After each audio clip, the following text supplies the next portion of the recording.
At the end of Being and Nothingness, Sartre puts forward a program for understanding oneself, for self-knowledge, called Existential Psychoanalysis. He calls this existential psychoanalysis to draw attention to its relation to Freudian psychoanalysis, in that it's both very different than Freudian psychoanalysis, but it also, in some sense, is in the very same direction. Sartre's big idea is that we're trying to get a grasp on ourselves as a whole in self-knowledge. It's not just that I want to know these partial truths about myself, and it's not that I just want to identify with myself as my roles. So, for example, I have the role of being a brother, of being a son, of being a student, a teacher, a worker, and so on. All of these are something about me, but what am I really as a whole, and how can I understand all of my actions in a principled and uniform way?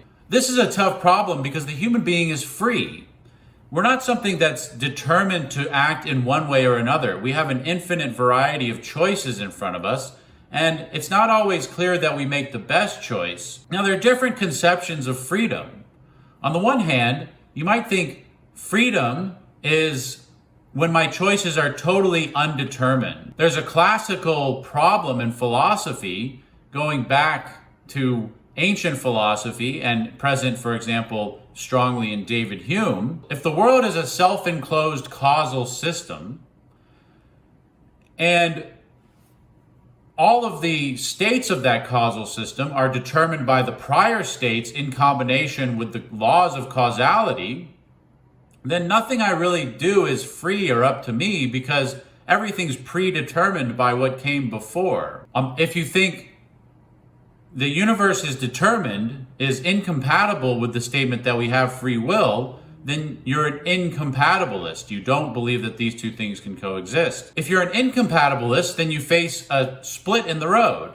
You either say there is no free will, it's all determined, or you say that it's not all determined and you deny universal causal determinism. Some of our choices are actually undetermined. If you're a compatibilist, then you say somehow determinism and freedom coexist. They don't rule each other out. There's some way for them to get along together. So, for example, Aristotle's conception of freedom isn't that freedom doesn't have to mean that our choices are totally undetermined outside of the laws of causality. All freedom means is that our choices are somehow attributable to us, that I can give reasons for why I chose something that involve my personal motivations and so on and so forth. Now, Sartre thinks there's something wrong with that Aristotelian conception because all of our actions are freely chosen, according to him, and yet sometimes I might not be able to give the reasons for why I gave them. So our actions aren't attributable to us because we chose them for reasons. Our actions are attributable to us because we chose them outright. Sometimes I may not be able to give the reason for my action. Someone says, "Why did you do that?" And you think, I really don't know why I did that. Or maybe the reasons you give are somehow incorrect or incomplete. Maybe sometimes the reasons you give make no sense. They're irrational. So in this way, Sartre's idea here is very Freudian in the sense that, what did Freud say? Well, the impetus behind a lot of our actions is irrational. It comes from the unconscious, the part of us that does not identify with rational motives and so on. That irrational side of ourselves is what Freud called the unconscious. So many of our actions spring forth from unconscious motives. We can't really account for them in the way that Aristotle thought that we could. But Freud subscribes to a kind of psychic determinism in that our actions are determined by our psychology, by the things that happened to us in the past. So the problem is many of our actions are our own, but they're irrational, that we can't account for them. Freud's solution to that was the motivations for those actions is stemming from the unconscious part of ourselves. It's something we don't identify with, something we can't bring to the light of day, without the help of psychoanalysis. But Sartre asks, if the motivation for our actions exists in the unconscious, why should the patient who has undergone psychoanalysis then come to identify with those motivations once they've been brought to light? After all, the patient could not be able to recognize their unconscious whatsoever. But the idea behind Freudian psychoanalysis is that once the psychoanalyst brings the unconscious image to light, the person being analyzed immediately recognizes it as themselves. But there's a kind of contradiction in terms there, because the unconscious is precisely that with which we don't identify, that part of ourselves that we don't recognize. Sartre denies this unconscious. He doesn't think there's an unconscious as part of ourselves. For Sartre, the motivations are not unconscious. They're always conscious, but they're lived. They're not something we know about or have the means of putting into words, at least not before his process of existential psychoanalysis. That goes hand in hand with Sartre's basic idea that for too long in philosophy, we've conceptualized consciousness as a kind of knowledge. But consciousness, remember, is not knowledge, it's intentionality. It's being directed on things. We might not always be able to put that into words. But of course, the deeper agreement with Freud here is evident. Our motivations are often opaque to us. Moreover, our actions are not always rational. And frequently, we do things that we rationally think we shouldn't do. For example, the alcoholic who continues to drink knowing it's not good for him, or the student that continues to party instead of studying, knowing that they should be studying and actually wanting to study, but kind of falling into these habits of doing otherwise. Or the person who has no control over their emotions saying, I know I shouldn't get angry right now, but I'm getting angry anyway. We can't always account for why we do the things we do. And that's where existential psychoanalysis comes in as Sartre's improvement over Freudian psychoanalysis. In the first part of Being and Nothingness, then, we considered the ontology or the ontological makeup of the human being, how the human being is situated in a very abstract account of reality as a whole. Now we're going to go into the concrete person. We're not going to think of ourselves anymore as merely a for itself, as merely a consciousness, but rather as a fully fledged, concrete human being. Now we're going to another more specific and concrete level of self-knowledge. Sartre says, in so doing, we will discover the individual person in the initial project which constitutes him. Now that's an important way of thinking about how we're going to discover our own personality. It's not in the past traumas that we've experienced that we're going to discover ourselves. It's rather in the project or the way we're projecting ourselves into the future. Now, humans have lots of projects, lots of goals, things on the horizon that we're working towards.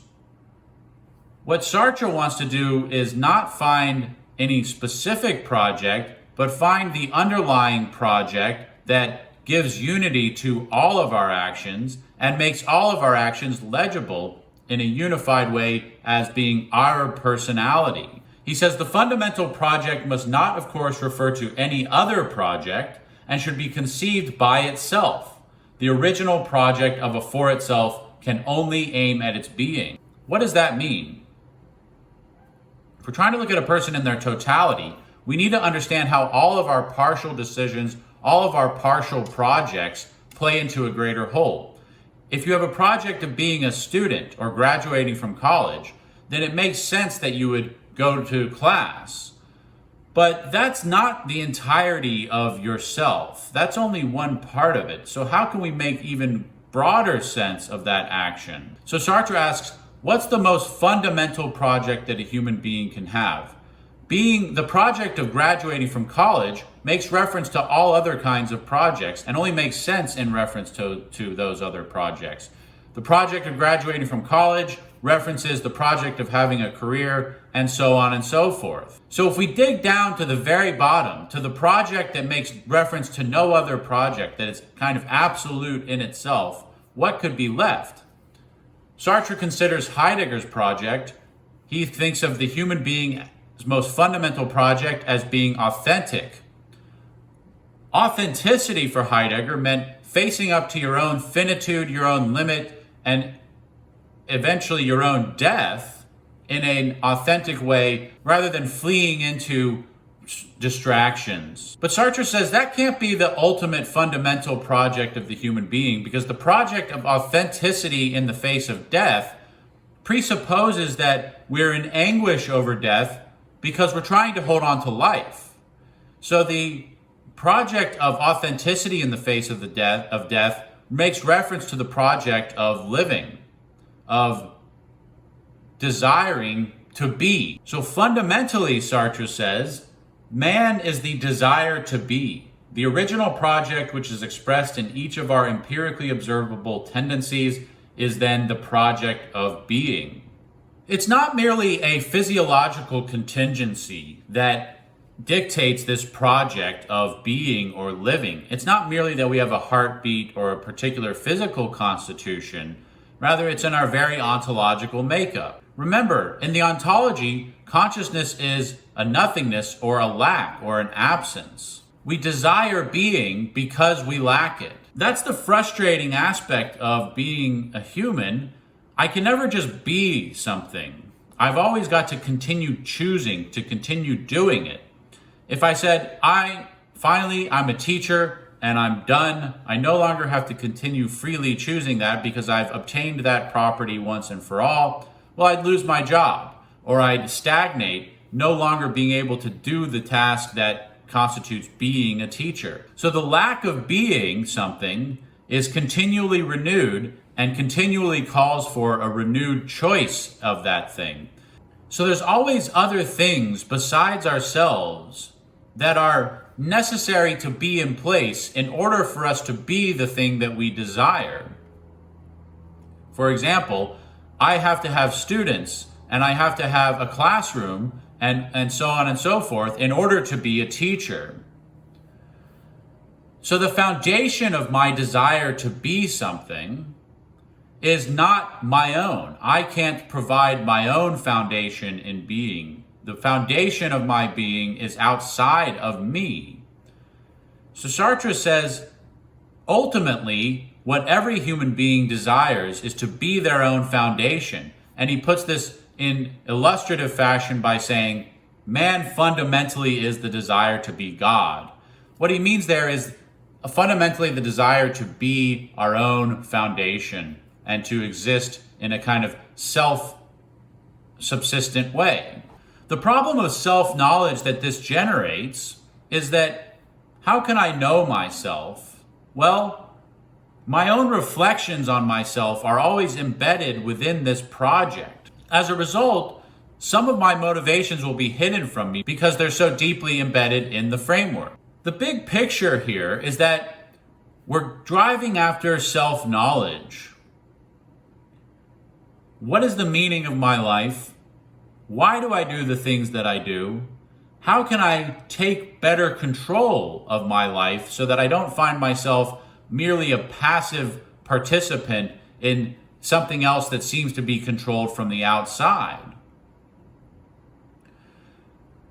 And it's not as in Freudian psychoanalysis that we need to look back and think, what did my parents do to me, or what traumas did I suffer as a child that could lead me to do these things? That's not the framework in which Sartre is proposing we make our actions legible to ourselves. Rather, it's what the future holds. Your current self somehow depends on your future self. That's why we're anguished, but that's also what gives us the ability to come to understand ourselves. So it's not what we have been and what others have done to us that gives our life meaning. It's our future, the way we project ourselves on into the future, what we are not yet, but what we're striving to become, that gives sense to our choices and animates our lives into a deep and unified meaning.